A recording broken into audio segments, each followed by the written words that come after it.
Caribbean Taekwondo Institute tem mais ou menos 2, 3 anos que está existindo, está membro de Aruba Taekwondo Bond, tem mesmo grupo de federação junto com as 2 escolas mais que tem na Aruba.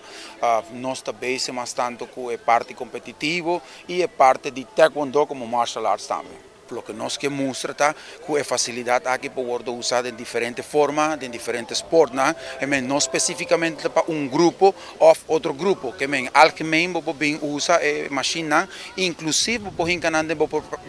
preparação, já dependendo de qual estado de preparação não botar, e vou fazer diferentes trabalhos que tu máquina que aplicar na martial arts, na boxeo, na judo, na atletismo, na diferentes coisas, a máquina que na máquina que vou manejar com o mesmo peso corporal, que não tem nodo de 50 com peso off, que tem com setup, essa que saia, esta boa intensidade, bota poner de necessidade de boa curva, ou tem capacidade de boa curva, e bota setup boa série tranquilamente, assim que vou trazer diferentes estados de boa preparação. Tem trabalho de força, tem trabalho de velocidade, que vou usar aqui sem ter de peso adicional, porque muitas na mesa trabalham na mesma carga. Mucha não está gosta, não está contente, para fora nos cava, não está bailamando, não está dando sambuia e não está contente, está outro, não?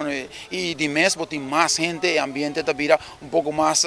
fun, vamos dizer assim. Sabe que está algo que tem facilidade que não solamente vai fazer cambio de deporte ou de saúde, mas vai fazer cambio de mentalidade social, vai integrar hobby mais a população de Aruba, vai integrar hobby mais a comunidade e família mesmo, para observar maior que está vindo com